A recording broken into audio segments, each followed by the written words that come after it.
بسم اللہ الرحمن الرحیم۔ عزیز طلبہ طالبات، السلام علیکم۔ امید کرتا ہوں کہ آپ سب خیریت سے ہوں گے۔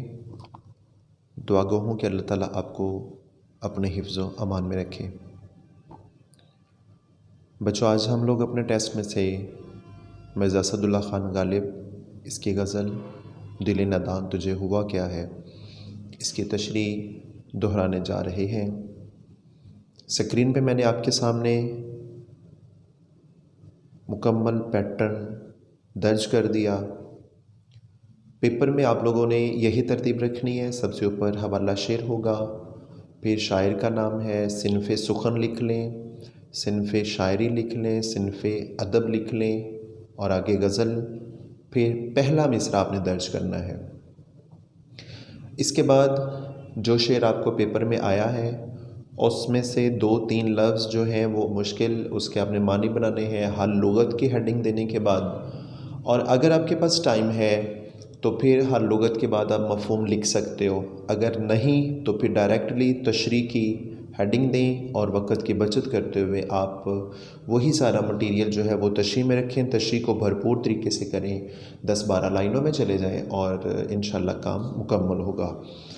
تو اسد اللہ خان غالب ہمارے اردو ادب کے بہت ہی بلند مرتبہ نثر نگار بھی ہیں، مضمون نگار بھی ہیں، اور ان کی جو صنف شاعری ہے وہ بھی بہت ہی خوبصورت ہے۔ ہر دور میں غالب کی شاعری کو سراہا گیا ہے، اور غالب کے جو دیوان ہیں وہ اردو ادب کا بہترین سرمایہ بھی ہیں۔ تو یہاں پہلے شعر میں غالب کہہ رہے ہیں کہ دل نادان تجھے ہوا کیا ہے، آخر اس درد کی دوا کیا ہے۔ غالب اپنے دل کو سمجھاتے ہوئے اسے مشورہ دے رہے ہیں کہ میرے پاگل، نادان، نہ سمجھ، کم عقل دل، یہ جو تو محبت کا روگ لے رہا ہے، یہ جو تو محبت کے جن راہوں پہ چل نکلا، یہ غلط ہے، اس راستے پہ کبھی منزل نہیں ملتی۔ محبت کے راستے پر چلتے ہوئے سوائے درد، تکلیف اور پریشانیوں کے تجھے کچھ حاصل ہونے والا نہیں، اور یہ ایک ایسا مرض ہے جو لا علاج ہے، اس کا دنیا میں کہیں تجھے علاج میسر نہیں آئے گا۔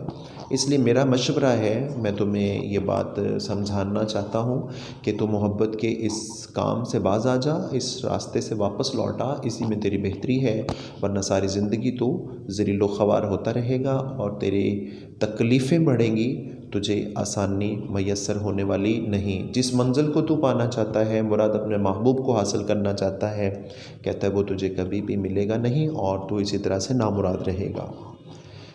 دوسرے شعر میں ہے، ہم ہیں مشتاق اور وہ بیزار، یا الہی یہ ماجرا کیا ہے۔ غالب کہہ رہے ہیں کہ میں اپنے محبوب سے بے انتہا محبت کرتا ہوں۔ مشتاق چاہنے والا کہتا ہے کہ میں اپنے محبوب سے بے انتہا محبت کرتا ہوں، اور اسے حاصل کرنے کے لیے میں نے اپنی زندگی جو ہے وہ اس کے نام کر دی ہے، میرا جینا مرنا جو ہے وہ محبوب کے نام کے ساتھ ہے، اور میری اتنی محبت کے باوجود وہ مجھ سے اتنی ہی نفرت کرتا ہے، بیزار ہے۔ کہتا ہے کہ یا اللہ مجھے یہ بات سمجھ میں نہیں آئی، کیونکہ دنیا کا تو اصول ہے کہ آج اگر ہم کسی کے ساتھ نیکی کریں گے تو پھر اس کا بدلہ نیکی میں ہوتا ہے۔ تو کہتا ہے میں اپنے محبوب سے محبت کرتا ہوں، تو جواب میں اسے بھی مجھ سے محبت کرنی چاہیے، اسے میرے جذبات کی قدر کرتے ہوئے میرے لیے محبت کے جذبات دکھانے چاہیے، لیکن وہ مجھ سے نفرت کرتا ہے، مجھ سے بے وفائی کرتا ہے۔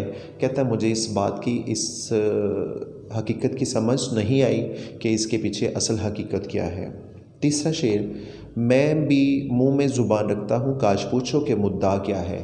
یہاں پہ غالب کہتے ہیں کہ اپنے محبوب کو مخاطب کر کے کہہ رہے ہیں کہ میرے نہ بولنے سے تم نے یہ سمجھ لیا کہ شاید میرے منہ میں زبان نہیں ہے، تو کہتا ہے ایسا نہیں ہے، میں تمہاری بے وفائیوں کا، تمہارے ظلم و ستم کا معاشرے کے سامنے، لوگوں کے سامنے رونا نہیں روتا، تمہاری بے وفائیوں کا زمانے کے سامنے تذکرہ نہیں کرتا کہ میرا ایسا کرنے سے میرے محبوب کی عزت جو ہے وہ کم ہو جائے گی، تمہاری عزت پر حرف آئے گا۔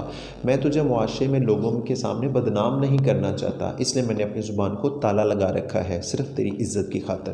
لیکن میری اس خاموشی کا تم نے غلط مطلب نکال لیا، تم نے یہ سوچ لیا کہ شاید میں بول نہیں سکتا، میرے منہ میں زبان نہیں ہے۔ کہتا ہے ایسا نہیں ہے، اگر تجھے کبھی وقت ملے میرے پاس بیٹھو اور میرے دل کی حالت کو سمجھنے کی، میرے دل کے جذبات کو سمجھنے کی کوشش کرو تو تجھے سمجھ آئے گی کہ میرے منہ میں زبان ہے اور میں اپنا مقصد، اپنی محبت تمہارے سامنے بیان کر سکتا ہوں۔ اللہ تعالیٰ نے مجھے بھی بولنے کی طاقت دی ہے، تو تب تجھے محسوس ہوگا کہ میرے دل کے جذبات کیا ہیں جب میں اپنی زبان سے اظہار کروں گا اور تو سنے گا۔ چوتھے شعر میں ہم کو ان سے وفا کی ہے امید جو نہیں جانتے وفا کیا ہے۔ یہاں پہ شاعر مرزا اسد اللہ خان غالب کہہ رہے ہیں کہ اصل میں غلطی میں کر بیٹھا، ایک ایسے شخص سے محبت کی امید کر بیٹھا ہوں جو محبت کے نام سے واقف ہی نہیں ہے۔ کہتا ہے کہ میں نے ایک ایسے معصوم محبوب سے پیار کر لیا جو دنیا اور دنیا کے باقی کاموں سے بالکل لا تعلق ہے، وہ محبت، پیار، عشق ان باتوں سے بالکل بے خبر ہے۔ کہتا ہے تو اس میں میری ہی غلطی ہے، اس کی کوئی خطا نہیں، اس کی تو کوئی غلطی نہیں ہے کہ میں اس شخص سے محبت کی امید لگا بیٹھا جو محبت کے نام سے واقف ہی نہیں ہے، لہٰذا مجھے جو محبت کو جانتا ہی نہیں ہے وہ اس کو نبھائے گا کیسے، تو وہ وفا کیا کرے گا۔ اس لیے کہتا ہے کہ اس میں غلطی میری ہے، اس میرے محبوب کی کوئی خطا نہیں۔ ہاں بھلا کر تیرا بھلا ہوگا اور درویش کی صدا کیا ہے۔ یہاں پہ شاعر جو ہے وہ اپنے محبوب کو سمجھانے والے انداز میں مشورہ دے رہے ہیں۔ کہتے ہیں کہ میں تجھے ایک مشورہ دیتا ہوں کہ جس طرح درویش فقیر مانگنے کے لیے آتے ہیں اور وہ صدا لگاتے ہیں، آواز لگاتے ہیں کہ کر بھلا سو ہو بھلا، تو کہتا ہے بالکل اسی طرح سے میں بھی تمہیں یہ مشورہ دے رہا ہوں کہ اگر تو یہ چاہتا ہے کہ کل زندگی میں کوئی تیری قدر کرنے والا ہو، کوئی تیرے پیار کو سمجھنے والا ہو، تیرے پیار کی قدر کرنے والا ہو، تیرے دلی جذبات کو سمجھنے والا ہو، تو کہتا ہے کہ آج تجھے میرے دلی محبت، میرے جذبات کو، میرے احساسات کو سمجھنے کی ضرورت ہے، تجھے میری محبت کی قدر کرنا ہوگی۔ اگر آج تو میری محبت کی قدر کرے گا تو کل کوئی تیری قدر بھی کرنے والا ہوگا، ورنہ جیسے آج میں تڑپ رہا ہوں اسی طرح زندگی بھر تڑپنا تیرا مقدر ہوگا۔ جی اگلا شعر ہے جان تم پر نثار کرتا ہوں میں نہیں جانتا دعا کیا ہے۔ یہاں پہ سب سے خوبصورت لفظ جو ہے نا وہ دعا ہے۔ دعا جو ہے یہ اچھے اور نیک جذبات کو کہتے ہیں۔ تو یہاں پہ مرزا غالب کہتے ہیں کہ میرے محبوب، اے میرے دوست، میں تجھے اپنی محبت کا یقین دلانے کے لیے اپنی جان بھی تیرے قدموں پر نچھاور کر سکتا ہوں۔ یہ میری محبت کی انتہا ہے کہ اپنی محبت کا یقین دلانے کے لیے میں اپنی سب سے قیمتی دولت جان جو ہے وہ بھی تیرے ایک اشارے پر لٹانے کے لیے تیار ہوں۔ تو کہتا ہے کہ یہ صرف اس لیے ہے کہ اگر تجھے میری محبت کا یقین آ جائے، میرے جذبات، میرے خیالات، احساسات تجھے سمجھ میں آ جائیں کہ میں تجھ سے کتنی محبت کرتا ہوں، تجھ سے شدت سے ٹوٹ کر تمہیں پیار کرتا ہوں۔ کہتا ہے کہ اگر اپنے پیار کا یقین دلانے کے لیے مجھے جان کی بازی بھی لگانا پڑے تو میں اس سے پیچھے نہیں ہٹنے والا۔ اور کہتا ہے اس سے اچھے نیک جذبات میرے پاس نہیں ہیں جو میں تجھے دکھا سکوں، اپنی محبت کو ثابت کرنے کے لیے تیرے سامنے پیش کر سکوں۔ تو کہتا ہے کہ اگر تجھے میری بات سمجھ آ جائے تو ٹھیک ہے، ورنہ پھر اس سے اچھے یا اس سے اچھے الفاظ، جذبات میرے پاس نہیں ہیں۔ آخری شعر میں نے مانا کہ کچھ نہیں غالب مفت ہاتھ آئے تو برا کیا ہے۔ یہاں پہ غالب کہتے ہیں کہ میں جانتا ہوں کہ تمہاری نظر میں میری کوئی قدر و قیمت نہیں، معاشرے میں میں بڑا بے قیمت سا بندہ ہوں، میری کوئی خاص قدر و قیمت نہیں، مقام نہیں ہے۔ بیسیکلی یہاں پہ وہ محبت کی بات کر رہے ہیں۔ کہتے ہیں کہ محبت کے اس دیار میں میرا کوئی مقام نہیں، کوئی قدر و قیمت نہیں ہے، لیکن کہتا ہے کہ میں تمہارے پاس ایک غلام، ایک نوکر کی حیثیت سے زندگی بسر کرنے کے لیے تیار ہوں۔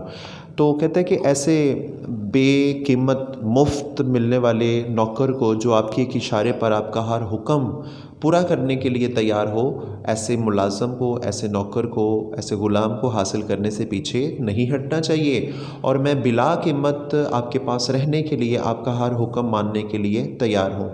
تو یہاں پہ غالب یہی کہنا چاہتے ہیں کہ تم مجھے کسی بھی طرح اپنے پاس رکھ لو، اپنی سنگت میں، اپنی محبت میں رکھ لو، اپنے قریب رہنے کا مجھے موقع دو۔ تو یہاں پہ غالب جو ہے وہ محبت کے اپنے جذبات کو بیان کرتے ہوئے کہتے ہیں کہ اگر مجھے ایسا بھی ہو جائے تو میں کچھ بھی لیے دیے بغیر مفت میں اس کی خدمت میں رہنا پسند کروں گا، تاکہ مجھے میرے محبوب کی قربت حاصل ہو جائے، اس کا دیدار ملتا رہے۔ یہ بیٹا جی آپ لوگوں کی مکمل غزل کی تشریح ہے، دیوان غالب میں سے یہ غزل لی گئی ہے اور یہ میں نے اس کی مکمل تشریح کر دی ہے، باقی انشاءاللہ کل اگلے لیکچر میں دیکھیں گے۔ اللہ حافظ۔